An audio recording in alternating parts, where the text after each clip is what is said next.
proper-like, the way you deserved, but this is the best we could do." "Don't talk like that," Tim said. "You know as well as I do that Ma would as soon be here in the yard near this old house as she would in the finest cemetery in the world." "You're right," Jed said to his brother, holding back the tears that were about to spill from his eyes. "I'll tell you one thing. The men who killed Pa just as well had killed Ma, too. She started dying the day Pa was put down. It just took her longer to do it. I want to find Danielle, and I want all three of us to find the bastards that caused all this." They stood silently for a few minutes, each mulling over his own private thoughts. A small cool breeze cut through the hot air and made the petals of the wildflowers rustle over their mother's grave. Finally, Tim said, with a tightness in his chest, "We still have our Colts and 1 tin of bullets between us." Lifting his eyes from the grave, Jed said, "Yes, and we still have the 2 good bay horses, except that they're run down in their flanks from want of grain." "Then what are we waiting for?" said Tim. "Talking ain't going to get it done." Tim stepped back from the grave with a last sorrowful look. He took down one of the gun belts that they had hung on a stubbed branch of a cottonwood tree a few feet away, rather than wearing them to their mother's grave. Jed only watched his twin brother for a moment as Tim strapped the belt around his hips and began to tie the holster down to his thigh with a length of rawhide. Jed realized that what they both had dreamed of for the past year was about to come true. He hurried over to the cottonwood tree, took down his gun belt, and strapped it on in the same manner as Tim had done. "You're right. What are we waiting for?" Jed Strange said, echoing his twin brother's words. As Jed and Tim Strange stood inside the barn, saddling the 2 bay geldings, preparing the gaunt horses for what both boys knew would be a long and treacherous journey, the sound of a buggy rolling into the yard caused them both to turn from their tasks and step back out into the sunlight.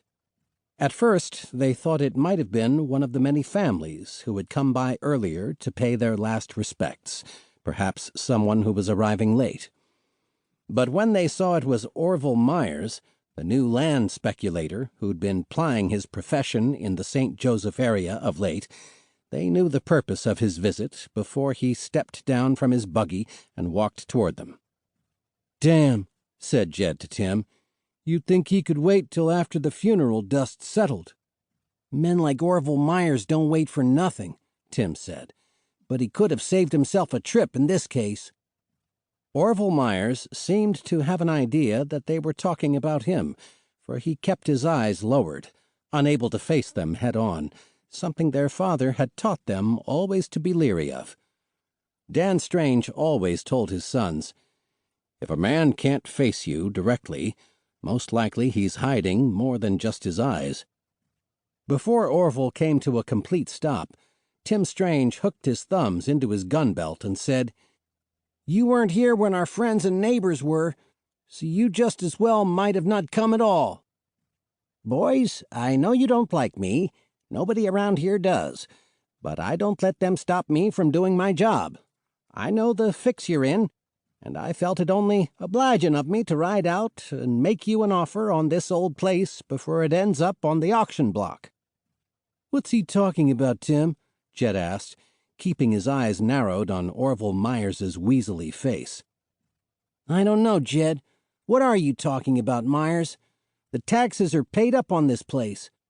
Ma sent Danielle into town to pay them before Danielle left last spring." "Indeed, but that was for last year's taxes."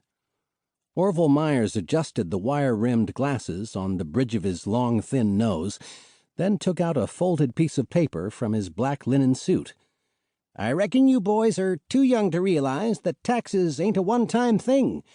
You owe the same amount now as you did then, except this year the government is upping the total by $26 to get back some money it spent fighting that blamed war. I guess that's the government's way to make a bunch of yellow rebels think twice before they decide to kick up their heels again." "Mr. Myers, I don't mean no disrespect," said Tim.